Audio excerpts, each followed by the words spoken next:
Thank you, Norman. Really appreciate everyone taking the time to be here this evening. It's good to see such a big crowd for our first event this year. As Norman said, I'm Sean Sullivan, Senior Vice President of Tax Services at Allen Gibson Hewlett. The theme this evening is Think Global and Act Local. I'll be presenting a brief overview of AGH's international services and resources. And that'll be followed by a keynote really this evening from Karen Page, President and CEO of the Kansas Global Trade Services.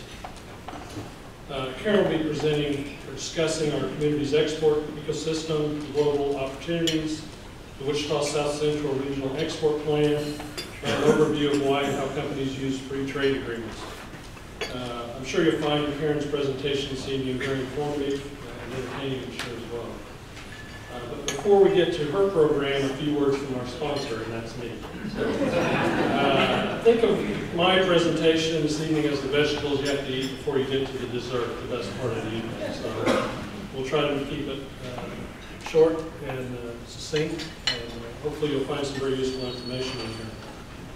I'm going to provide an overview of who we are, who is AGH, and what is our role, and then talk about the international activities of our clients, some of the trends we're seeing in international trade and activities of companies, certainly in the Wichita market as well as the central U.S. and really all around the nation, quite frankly. I'm going to throw in there a little bit of discussion about presidential politics as it applies to international business, in particular tax matters. And then talk a little bit further about services we provide related to international business activities and wrap it up with a discussion about access to resources. So with that, we'll jump right in. And, whoop, back up. Okay, so who are we? AGH is a CPA firm, business advisors. Can you get closer to the mic, please? I'm sorry. We got our start in Wichita more than 80 years ago. Been through a few name changes. At one time, we were part of a national firm. The local partners bought that practice back 30 years ago or so. So, that's who we are in general. Really, our client base is located all over the country. We're pretty proud of the fact that we've grown so much over the years and have such a diverse mix of consultants in our firm. AICPA has released a report every year just talking about the state of our industry, the CPA firm practices, and they indicate there's about 46,000 CPA firms in the country. A lot of those obviously are one- and two-man shops.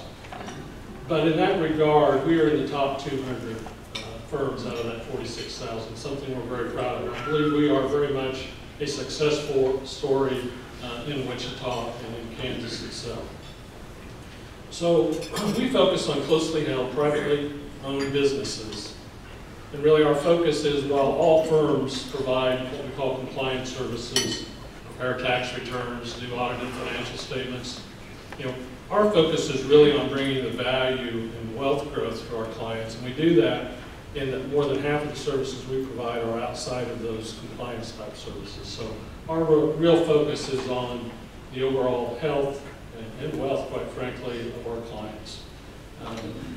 So with that, let's talk about who are our clients from an international activity standpoint. We work with a lot of our clients that actually have facilities and business operations outside of the U.S. We do, what we've seen recently, in the last number of years, is more and more we've got clients that are actually foreign companies that have come into the U.S., either joint ventured or bought or started businesses here in the Wichita area, the Kansas market, and around the nation, quite frankly. So we have the opportunity to work with them. Those are very exciting things when you get to work with businesses that are engaged in those kind of activities. And then, of course, much of our client base, we're proud to say, nearly 50% of our client base is in the manufacturing and the distribution sectors. So we've got a lot of our clients that are exporters of their goods and services. Trends we're seeing: outbound investment by U.S. companies. And what we're talking about here is companies that are based in the U.S., in Wichita and Kansas and the Midwest, that are making investments in facilities and business operations outside of the U.S. They see that as a growth opportunity to really spread globally and be the bigger, more profitable company that they envision themselves. Foreign direct investment over the last several years maybe has slowed down a little bit because of the strength of the dollar. Again, that's probably why we've seen more of the outbound investment by U.S. companies because of the strength of the dollar. They can buy more with their dollars. So likewise, where we've seen in the past more of the foreign direct investment has flipped around a little bit, but we're still seeing that occurring. We're still seeing very well capitalized companies that are coming in to the U.S. market, into Kansas. They're looking for opportunities to buy good companies that fit well into their portfolio and their product and services mix. So we continue to see that. Again, it tends to be with those international organizations that just have a lot of cash on hand and they're looking for those opportunities. We continue to see growth in U.S. exports from our clients. I think Karen may talk about how maybe Kansas has seen a little dip in that over the last couple of years, but certainly we've seen with our clients some continued growth in that area as well. There's a lot of turmoil right now with the presidential elections coming up and a lot of uncertainty as to what's going to happen. So I thought it might be appropriate this evening to just touch on that briefly, kind of set the stage for maybe some things that may or may not come to be. So the way I've looked at that really is to talk about each candidate's tax platforms. Now, while the slide is really focused on the international part, it's really helpful to understand their domestic tax agendas. Because in regard to Donald Trump, he's all about cut taxes. He's proposing to cut all the individual rates, reduce the number of brackets, lower everybody's tax burden. Whether that comes true or not, who knows? Keep the capital gains rates where they are, maybe pull back a little bit on the itemized deduction benefits, do away with the AGH tax, alternative minimum tax. Wants to get rid of the state gift tax, the net investment income tax. It's all about doing away with taxes, cutting everybody's taxes, the theory being we throw more money in the economy. I think in Kansas we've seen maybe that doesn't quite work as well as you might hope, but it doesn't generate quite the revenue. So let's see what Donald's real plan is if he gets to that point. So switching over those then to the international tax policy and what he's indicating, again, who knows where this goes. He's proposing to drop corporate tax rates to 15% to make a more even playing field for U.S. companies. In other words, don't put that extra tax burden on them, give them kind of the same tax structure or tax burden that is more common around the globe in international business. A one-time kind of tax holiday for these companies that have accumulated significant amounts of corporate profits offshore, give them the opportunity to bring that back at a fairly low tax cost. The hope again being that they invest those monies into the U.S. economy and help the economy grow and create more jobs. Again, we'll see what happens there if that is in fact something that can come to be. Kind of furthering that along though, as part of the overall tax thoughts from policy thoughts, is no more deferral of these foreign profits until you bring them back. So may create some issues with restructuring business operations because whereas companies, especially middle market, some of the smaller companies have really looked to being able to retain their foreign profits offshore as they grow those businesses and reinvest them and not have this extra tax burden on the U.S. side. Under Donald's proposal, he would eliminate that option, that ability, so you'd have some taxation. In theory, if he's lowering tax rates, maybe it's not that big a deal. He wants to cap business interest deductions. Again, it's really to combat some tax strategies that have gone on in the past. Retain the foreign tax credit, which may or may not be as important if you go to this kind of a tax structure. So now let's flip over to Hillary Clinton. On the domestic side, if you want to sum up her policy as she's presented it, it's all about tax the wealthy and the successful. No reduction in the tax rates for anybody. And what she's proposing to do on the capital gains side is in fact lengthen the amount of time it takes to get the beneficial or the reduced rate capital gains tax rate. Instead of being a 12-month holding period, it would take a 6-year phase-in before you would ever get to that. So it would force a much longer-term investment period to realize some of those lower tax rate benefits that we currently have. It's a phase-in over time. She's proposing also to limit some of the itemized deductions. Would not really do anything in regard to eliminating any taxes or the additional taxes that have come on board over the last few years. She would, in fact, propose a couple of new taxes, what they call the Buffett rule taxes, and that is if you make $1 million, you've got to pay at least 30% income taxes as a tax rate on those excess earnings.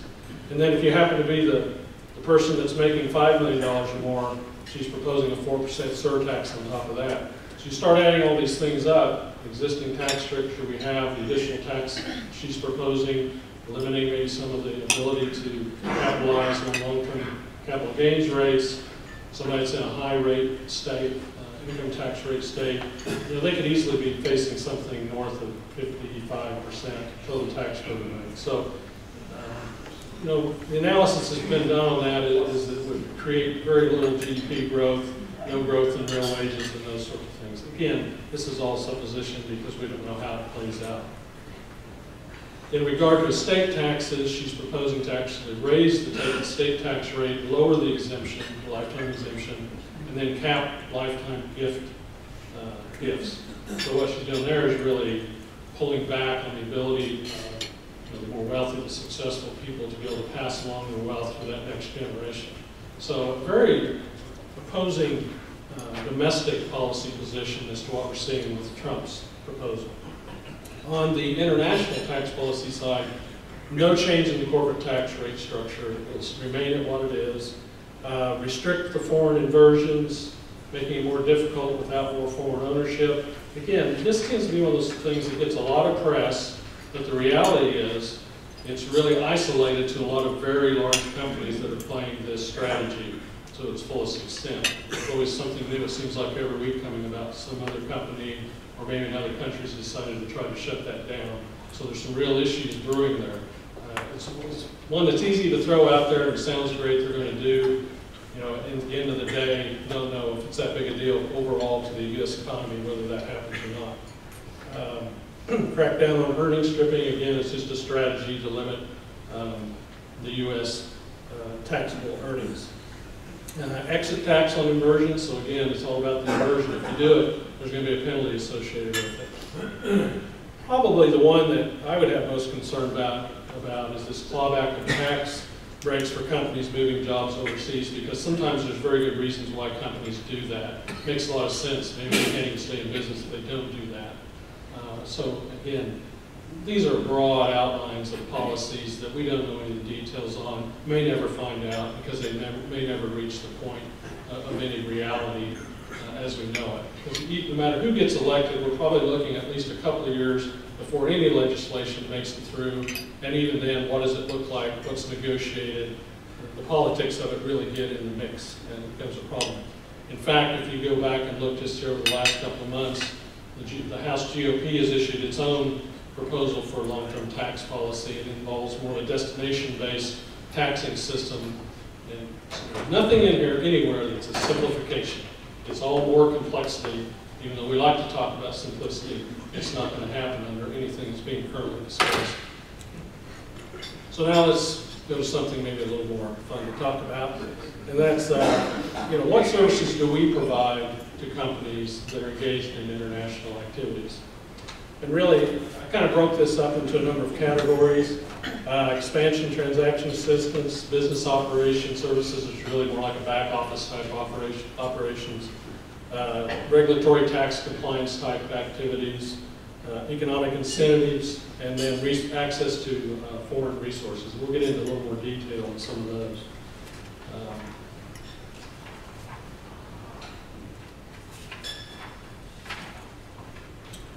Okay, on the international expansion services, what we're really talking about here is assistance with M&A activity, or assistance with going in and deciding you're going to start from the ground up a new enterprise outside of the U.S. There's a lot of things that go into that, and a lot of resources that a company internally likely doesn't have or can't devote to those kind of activities. So what we see our role in is in assisting in that. In particular, in the mergers and acquisitions, it's really helping identify legitimate clients. It's the viability assessment of those opportunities, helping negotiate the deal, manage the transaction, because these transactions can take months and months and maybe even a year or more to get completed once they're set into place. And there's a lot of false starts, a lot of renegotiation, so they can be very trying while a business is trying to just take care of business on a day-to-day basis. So our role is to help assist in that. And we will also assist in securing financing, helping with that process as well. talk about due diligence is a very important part of any kind of mergers and acquisitions or any kind of growth, even if that's more of an organic type of growth. We really provide a third-party objective expertise to really help the buyer look at, or the company that's looking at this growth, to look at it objectively, because sometimes they become a little emotionally attached and they make bad decisions. And if they don't have an objective third party sitting there beside them, helping them kind of think through what are you really doing here and does it make sense for your business. That's part of the role we play in that due diligence process. Business structuring and entity selection, again, our position on that is tell us what your goals are, what you're trying to achieve from a business standpoint, because the tax tail can't write the business there, the dog, so to speak. In other words, you do the right thing for the business, and then you look to see how can you make that as most tax efficient as you can. And that's really our role in that regard. We also assist in regard to recapitalizations, reorganizations of entity structures that would make more sense for a company. Business valuation, again, is more of a supporting role in transactions, which we believe is very important. It can be important when you're going out trying to get financing for your company for certain types of expansion activities. So again, a very important piece that we bring to the table. Business operations services, again, as I mentioned, this is really talking about the back office type activities. In other words, what can we take off the business's plate so they can focus on their day-to-day business, on their growth plans. We can help with that employer, employee, HR, what we call employer solutions. In other words, take the administrative task off your plate. We'll process your payroll, we'll take care of your HR concerns, whether that be on a full-time basis, as needed, consulting, or a routine basis, whatever the case may be. Benefits administration is another one that's very important to companies. You've got to have a workforce that's well compensated, taken care of, and that's part of our role is assisting with that as well. On the financial accounting side of things, again, we can bring to bear whatever is needed. Assistance with month-end close, with the budgeting process, with controller, CFO level services.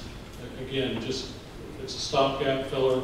Well, you've got a need, we're there to do that. Other business operation related activities that we help with, very important but maybe often missed or misunderstood or just not taken care of is the whole issue of when you have intercompany cross-border transactions with yourself. Seems like a pretty straightforward deal. Well, why would I charge myself for something? Well, because there's rules that says you have to, and it's got to be fair and reasonable in market conditions. So we like to help our clients manage that so they don't get themselves in trouble in that regard. Executive coaching, board development, certainly executive pay plan development, those kind of activities we are very involved with as well. So regulatory tax compliance really has a number of different components. I mean, the easy one to talk about is from a U.S. perspective. If you're engaging in business globally, you've got some disclosure requirements as just a part of your normal tax filing process, where if you don't take care of that, it can become a very expensive proposition very quickly, because most of the penalties associated with failing to send in a few pieces of paper with your tax return can amount to tens of thousands of dollars, and it never stops until you get it taken care of. So again, to keep our clients and businesses out of trouble and keep those profits from being thrown out the window, not necessarily through just failing to take care of a little housekeeping. But we're talking about things like foreign financial account reporting, foreign entity disclosures that I've already mentioned, disclosures regarding activities taking place in boycott countries. Doesn't mean there's anything wrong with that. It just means you've got to make some disclosures in that regard. And then sometimes you're involved in activities where you're getting services from a foreign individual or a foreign entity. They're coming to the U.S. to provide those services. There are some reporting and withholding requirements that can come into play there, and we help the clients stay out of trouble in that regard as well. Treaty-based filings. This is a very important area.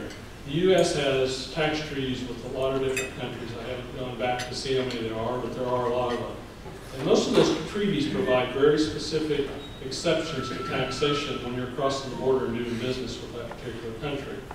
And the only way to get the benefits of that treaty in some cases is for you to file at least a basic information return with that foreign country in which you've just now gone into. Easy example is Canada. A very favorable treaty with Canada. If I'm selling products up there, I may have to file that tax return. I'm not going to pay tax up there because I don't have a facility up there. I don't have a permanent establishment. But I am doing some level of business up there. As long as I make that basic filing, I'm okay. I don't owe any tax to Canada. They're okay with what I'm doing. We're all good. So a very important thing that has to get taken care of. It's very easy to miss as well. That and GST compliance can be something that can be a little onerous or mysterious until you really get into it. But again, assist with that. Employer-employee. Okay, I've got U.S. employees I'm going to send across the border or overseas to do work for a period of time. There's rules you really have to watch out for there. Are they spending too long in country over there, so now they have some personal liability issues? Or do you now, have you somehow crossed the line and established a permanent, effectively, or deemed to have a permanent establishment, so now you've got, as a company, all kinds of tax issues over there. So again, how you deal with your employees, how you manage the amount of time they're spending out of the country, in particular countries, becomes very critical. So we really help our clients with that as well. And many times when you're going in, you're sending your employees into those countries, it requires that you get work permits or exemptions on the front end so that you're not creating unnecessary issues in that regard as well. And likewise, if you happen to be one of those companies that has subsidiaries located outside the U.S., and you're pulling some of those employees in for a period of time, you got to look at the U.S. rules as well. Economic incentives, really the only thing I want to touch on here is for the exporter. The ICDIS concept's been around quite a while. There's still an awful lot of companies that don't take advantage of it. It stands for Interest Charge Domestic International Sales Corporation. A lot of words there, ICDIS, easy way to remember it. It's really an export strategy incentive that's in place in the U.S. tax code that allows kind of a paper company to be created to use a commission structure that allows you to essentially reduce the tax on your export profits. It can be extremely valuable. In particular, manufacturers tend to be the big beneficiaries of this. And it was really created for them to help them compete in the global markets where they were facing some tax structures in foreign countries where their competitors didn't have near the tax burden or tax load. So they were able to price their products at a lower margin, still make the good profits that the U.S. couldn't compete with.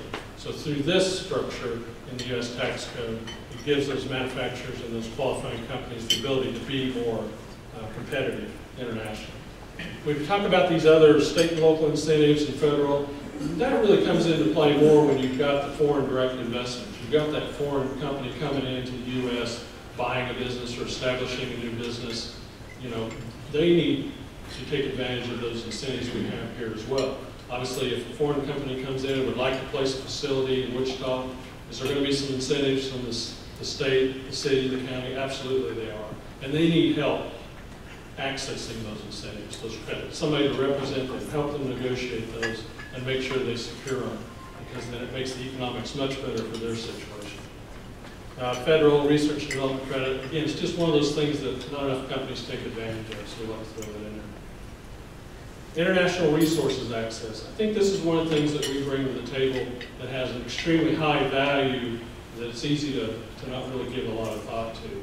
AGH is a member of Prime Global, which is an association of independent accounting firms. There's 800 offices, 12,000 professionals located around the world. We have access to them through our membership in Prime Global. What that means is when I've got a client that's doing as an issue in another country, wherever that might be, odds are I can reach out to one of the other members of Prime Global and get them connected to our client. And then we can help facilitate those discussions, the planning. And the nice thing is, for the most part, it's all in English. In other words, you're not having to fight the communication battle. You're going to get connected to somebody that can talk to you and everybody understands everybody else. And by having both sides at the table, us from the U.S. side and from the foreign country side, working together, we can get the best result for the business. A lot of times clients come to us and say, hey, I really need an attorney in this foreign country. What can you do for me? Well, we have a relationship with one of the leading Kansas law firms that has a very significant international tax practice. They're a member of the Lex Lindy network of attorneys. It's one of the top networks in the world, And through that, we were able to access and get our clients connected to those resources. Again, what's the nice part? The communication. It's all very easy, seamless, because you're not dealing with language barriers in that regard. We always like to remind our clients that there are a lot of resources locally. Kansas Department of Commerce certainly is one. There's a lot of federal agencies that can provide a lot of assistance and resources and bring those to bear on a company's international business activities as well. And really then leading up to the pitch I'm going to make is for Kansas Global Trade Services. That's why Karen's here this evening.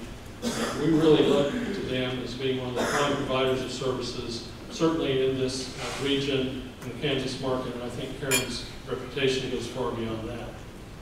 I'm going to let Karen explain this, but I'm going to try to give the pitch that I see sometimes on their websites. So, Kansas Global Trade Services, promoting and facilitating international trade in the state of Kansas through education, communication, and research. And I think you'll see what that is when Karen gets up there. I normally don't like to spend a lot of time going through and reading somebody's bio, taking up a lot of time, but I think you need to get a real feel for who Karen is, what her background is, and what she brings to the table. So indulge me for a minute, and I'm not going to read all of it. So Karen has a wide range of export marketing experience, resulting from her unique qualifications as an expert in international trade. She's widely recognized at the local, state, and national level as a primary consultation resource on export promotion. She works directly with companies of all sizes in a variety of industries, advising on matters of international trade. She specializes in trade advocacy, regulatory compliance, consultation and research, as well as... If anyone noticed that Dharma was talking about Mark Palucci, and I'm going to embarrass him now because I know him really well because he's my husband. So this young guy that Dharma said was too young to retire, this is my husband. And the reason I do this every day is because of that man and a daughter that I have that's 19 years old. Here's why. What we do at Kansas Global makes a difference in this community. We help grow the economy by helping each of the companies we get the privilege of working with every day. If we grow the economy, that means the quality of life that we enjoy and the livelihood that we experience, we get to continue. If we do nothing, then we actually have to take what we get. And as Dharma told you, that's really not my mode of operation. So how do we do this efficiently? How do we internationalize companies? How do we reach an entire community? How do we reach an entire state and beyond? And why the heck is Machu Picchu on the screen behind me? Machu Picchu is one of the greatest achievements in civilization. If you haven't been there, I would definitely recommend. They're basically starting to close it up a little bit because there's so much traffic and they're trying to preserve it. I went about 10, 15 years ago. Here's why it's a great achievement. They had to use local resources. They had to use local talent.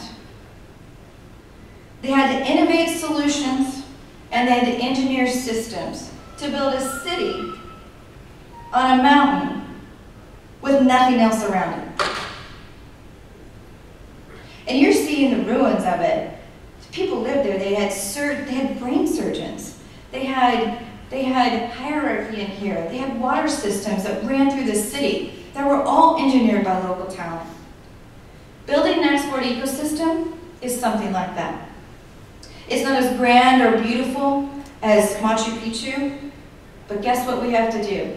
We have to use local resources, we have to identify local talent, we have to provide solutions, and we have to create systems. Here's our export ecosystem. The way we think of it, this looks a little scary, and like I told Holly, it looks a little bit like chemistry or a chemical compound. But the way we think of it is about wrapping services around companies who want to export more. Wrapping services around companies who want to export more. It's part of a statewide economic development system, using local and national, and sometimes international resources. We use local talent, and we work with public and private companies. And actually many of you in this audience we work with on a regular basis.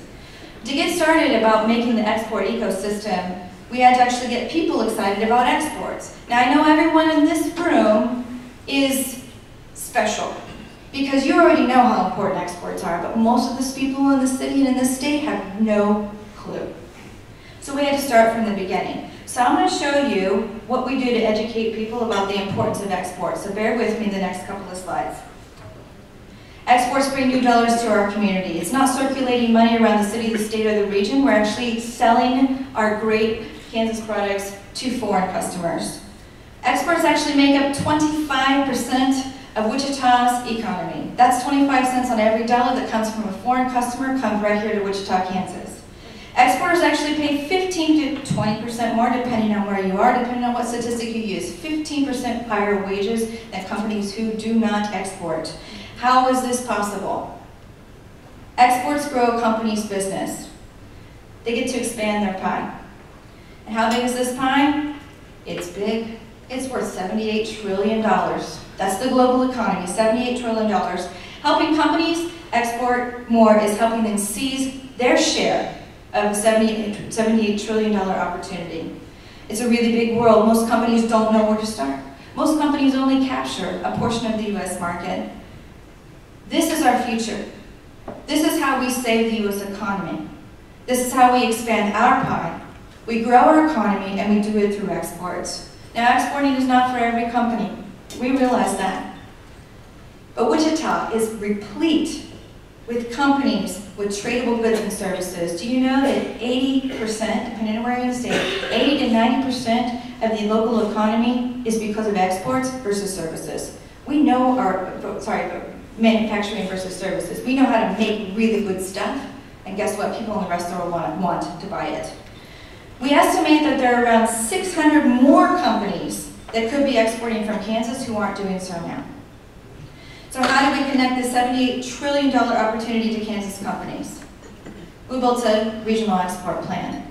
And before I go a little bit further, you're going to see a name up on that is a really important, really impressive name, JP Chase. And I got to have dinner with Parker from JP Chase. And Parker, I just wanted to say thanks so much. You'll see a little bit more why, but if it weren't for JP Chase and the Brookings Institution out of DC, we would not have an export ecosystem. So thank you for that. So we were selected by the Brookings Institution and also JP Chase through a rigorous application process, highly competitive, and only 30 cities were selected at the time. At the time, we were one of the top 20. They've added cities since then. We used data analysis. We interviewed two score of executives to find out what they needed to export more. We surveyed, we had a whole bunch of them, one of the highest numbers of surveys returned of any city in the Brookings program, and we worked with focus groups. More than 100 people in this region helped us build this export plan. More than 100 people got together 5 times or more in 2014 and together built an export plan for this region. It's the first in the state ever. But we didn't stop there. We linked the export plan to other programs and community initiatives like the Blueprint for Regional Economic Growth here out of the Wichita area and Wichita State University's Innovation Campus. The export plan is actually more valuable to companies by linking it to other trade programs. Kansas Global has a contract with the Kansas Department of Commerce to do their export outreach through the entire state. The foreign direct investment plan will be complete by the end of this year, and that will add investments to our portfolio of intentional trade activities. All these programs actually talk to each other. That means we leverage the activities to gain more for the whole, and there are no duplications, so it's cost efficient. Kansas Global manages, but with multiple partners. So our job is just to sort of herd the process to make sure that it works and it's going in the right place and we're going in the right direction and we're talking to each other and doing what we need to do. It's actually just coordinated. We coordinated a multitude of partners. We work as a team to efficiently increase exports. That team includes our working partners, experts and service providers network, and the funding partners. Each of these have a defined role within the export ecosystem. Most organizations in the export ecosystem had no experience with exports until they started working on the export plan with us. And now it's one of their core features and their services that they provide. It actually takes investors, governments like the city of Wichita and Harvey County, for example, Network Kansas, Small Business Development Center, Workforce One, and Workforce Alliance, private companies investing like AGH and a slew of others. And it takes expertise. It takes professional trade staff to lead, manage, refer, assist, and advise to make the whole export ecosystem work. And I just want to brag about my staff for a little bit. By the way, they're all local, just in case you didn't get the theme of this. They're all local at Kansas Global. 3 of the 6 staff members have recently been certified as global business professionals by the national certification body. And it takes a network of export service providers, a network. We have hundreds of companies on our service provider network, our service provider list. And we know who they are, we know what they do, we know how they treat companies, and we know how they help companies, and we connect companies to those services. So we have a plan and we have a system, so how does it work? People ask me this a lot. Partners in the system actually refer companies to Kansas Global or to each other, or Kansas Department of Commerce, or AGH over at UCAC. But we also do something that needs to be done, is we have direct outreach meetings with Kansas companies. That means we go and sit down with them, not a telephone call, not email, not text. We actually look them eyeball to eyeball and we say, how can we help you grow your business? That's it. And then we listen. We stop talking and we listen. We listen to what their challenges are. We listen to what their goals are. We listen to their experience, and we listen to their really the wins that they've had as well. And then we say, okay, we can help you with blank. We can get a bank here to help you with international payments. We can get a CPA firm like AGH here to help you with tax issues. We can get a logistics providers here to help you like Best Way. We can make all that happen for you if you're willing to go forward and you want to grow your business. And almost every time they say, okay. And I think they're a little doubtful, because wrapping services around companies takes a dedicated effort, but it's completely worth it.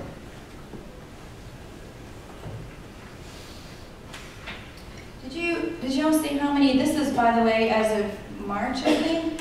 So we made 429 referrals as of March of this year. So that's just a 3-month period. I think maybe it was June. But the point is, there's hundreds of companies that we're talking to every day and referring and moving through the system.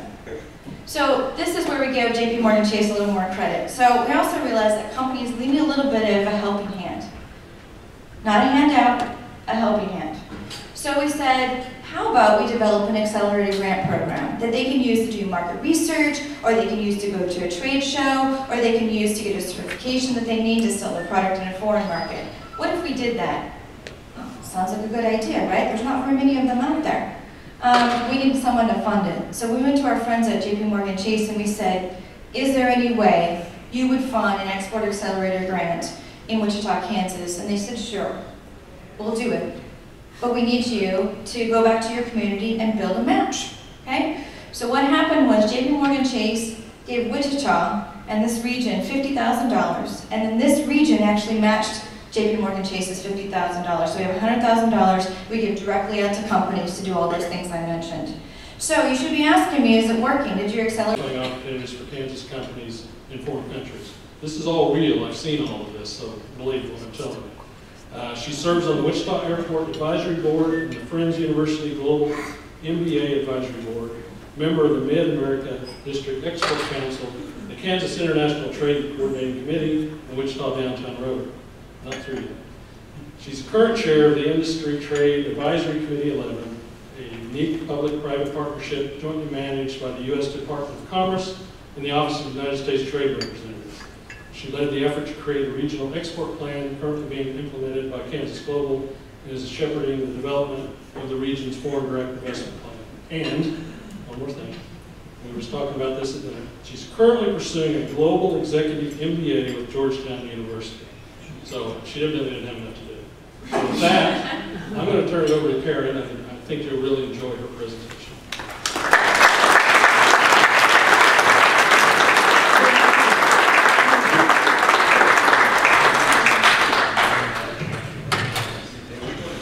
Switching out our presentations, and so while the able students are doing that, let me just stop and return the favor to my first mentor in international business, Dr. Dharma De Silva. And while it's not my favorite description, I wouldn't disagree with the term bulldozer. I've been trying to change over the years, so it's a little softer, although I don't know that I'm very successful at that, but I mean well. I don't give up when you're faced with decisions in your career about doing the right thing, about taking action when action is required, and about listening to people who make a whole lot of sense, like Dharma did to me. Then you just do what you have to do and you don't give up. So my presentation today is really going to be a story. And I begin the story with me, but it's really the story of Wichita.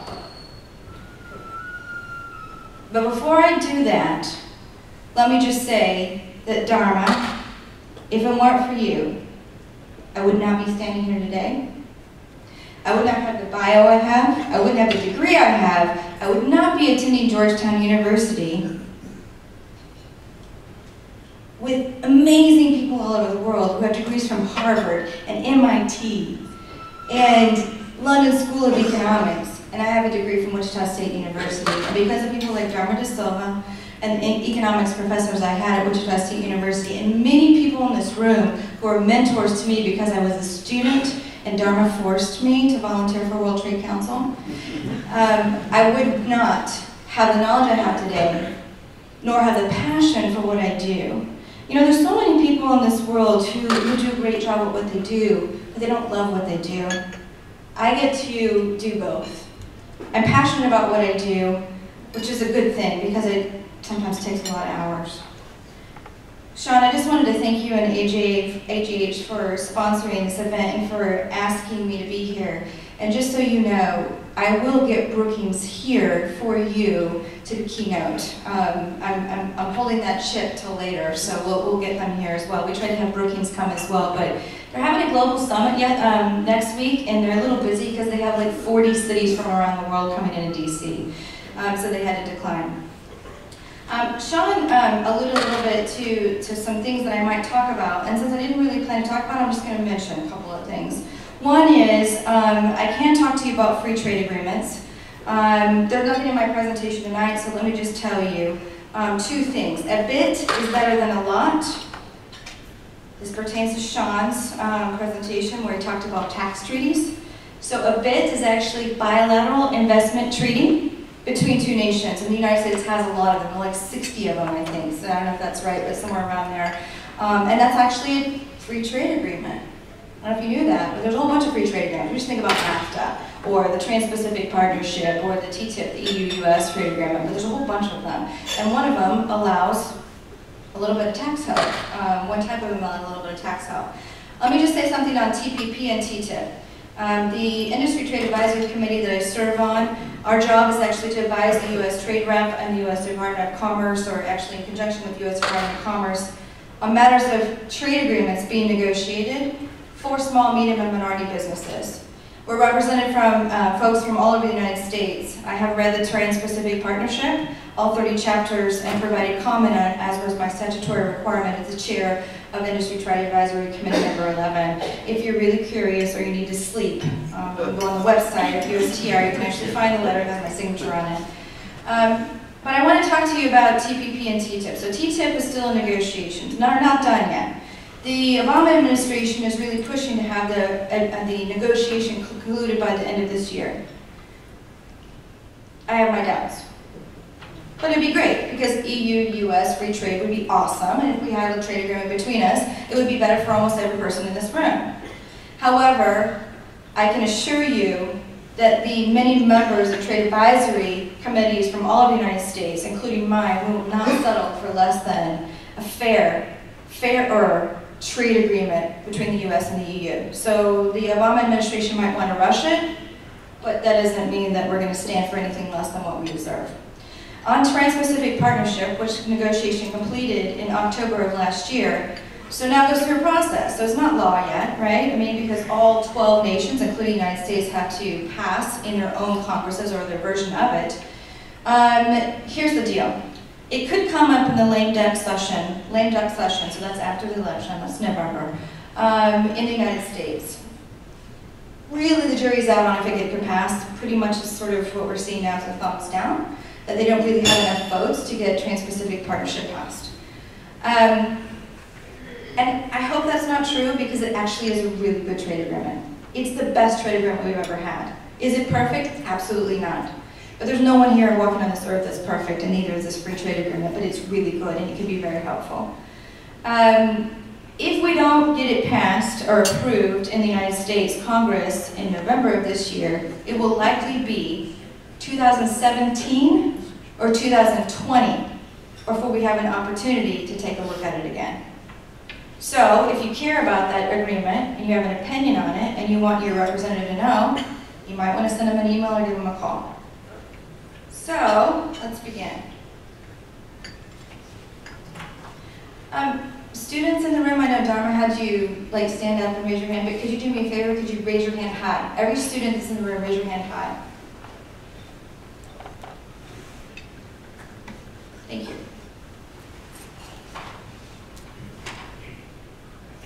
This presentation is really for all the students. Thank you. Pay attention. I was raised to make a contribution to my community. My mother demanded it. Some of you who know me know my mom passed away a few years ago, but that doesn't mean that the lesson was ever erased. It still continues every bit of my life today. I was educated by a public school system here in Wichita. I went to Enterprise Elementary, Truesdale Junior High, and Wichita High School South. My family was not wealthy at all. And because of that, I think it was an advantage. My mom said, you have to make a contribution. Guess what? You better get educated.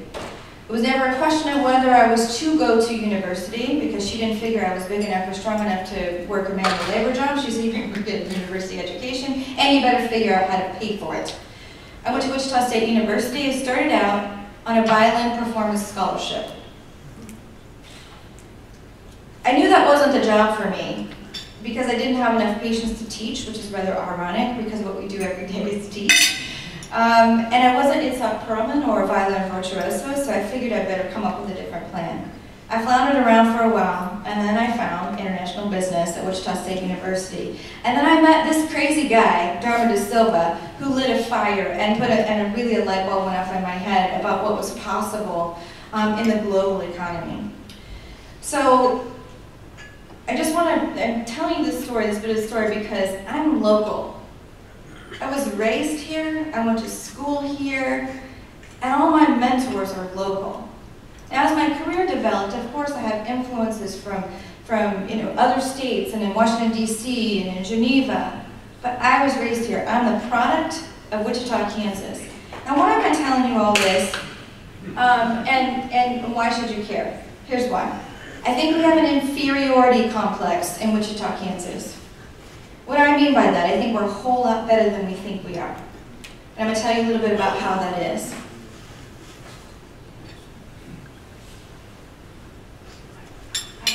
I had it run the wrong direction.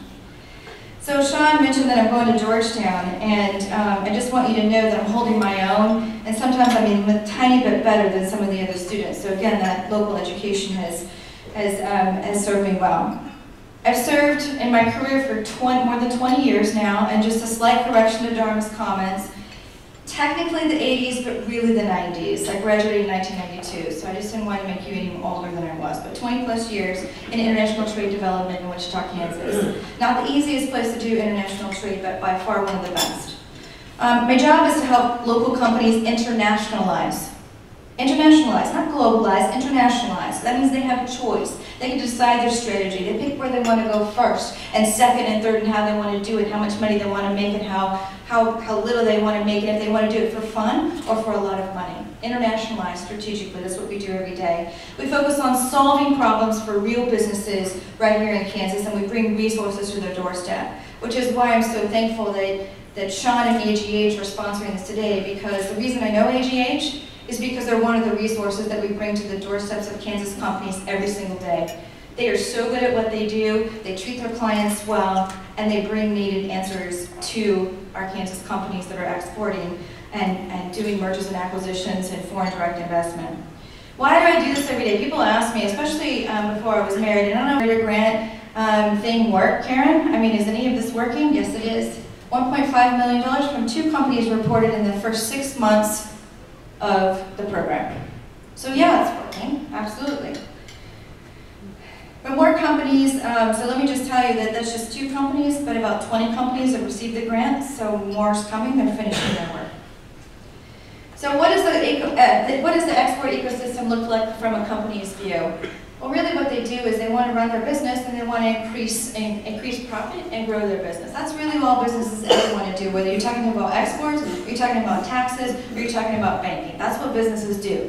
They're here to make money. And so if we can help them do that through exports, that's what we do. They also do that a little bit, they also use exports a little bit to mitigate risk, kind of the don't put all your eggs in one basket kind of a concept. And they also backfill during economic downturns in the US, for example. I'm going to flip through these really quickly, but the next 3 slides are a few of our star exporting companies who have graciously allowed us to use their name and pictures of their employees to show you what great exporters they are. So I want you to pay attention to the pictures of the employees. JR Custom Metals increased export sales to Mexico. They increased their profitability and they actually had to do a physical expansion. Balco, one of my favorites, not just because Ronnie's here, but these guys are so courageous. Economic downturn in the United States in 2009, you know what these guys did? They doubled down on exports. They said, we're not going to stand for this decline in the U.S. economy and have to lay off our people. We're going to do something different. We're going to try something. We're going to go big. And what they did was they dedicated themselves to the export market. I think they tripled their U.S. or their international export sales, and they doubled their U.S. market share. This is the coolest story ever. Lee Aerospace. So they're actually a relatively new export because they're a relatively new company. But what do you have to do to seize an opportunity internationally? You have to be prepared. So Lee Aerospace took that really seriously. They actually worked with us extensively to make sure they're compliant in the foreign markets in which they wanted to sell their aerospace products. Before I end, I need to show you our reporting because you can't build an export plan, an FDI plan, say you're helping companies, talk about an export ecosystem without any accountability. Accountability is really, really important. Think about the trust that you build or destroy if you don't keep your word, or if you do keep your word. So bear with me while I show you some of our stats on and reporting accountability. So the goal of the export plan is to increase and diversify exports by building a globally competitive city. We have 4 strategies, including catalyzing export growth and targeting under-exporting companies.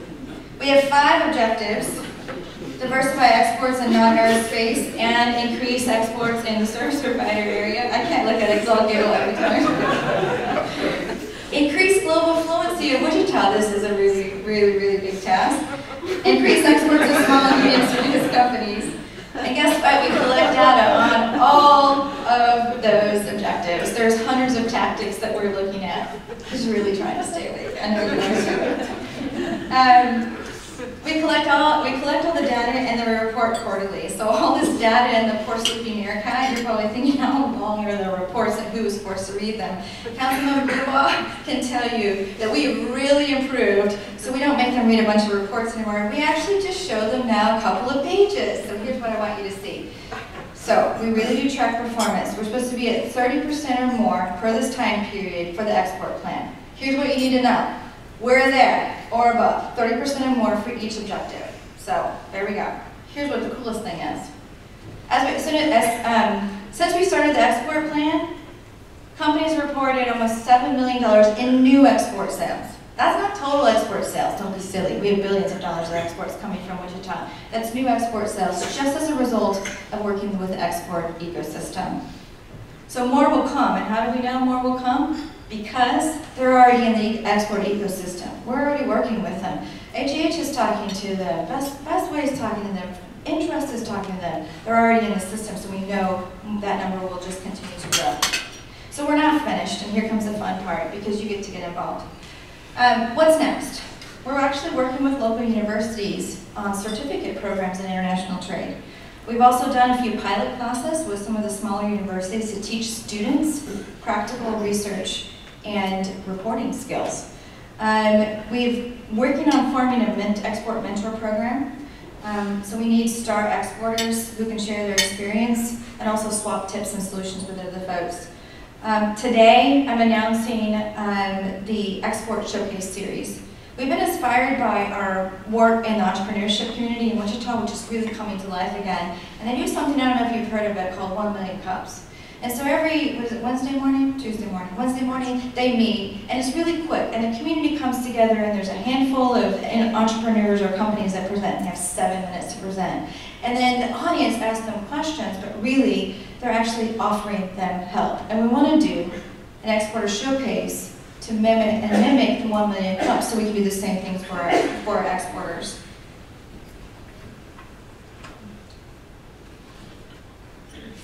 So we want you to be part of our export ecosystem. If you're not already involved, and even if you are involved already, we need you. We need you to nominate great companies that are exporters. We need you to nominate great export service providers so we can link the two together. And we really need you to volunteer to be a mentor in the Export Mentor Program.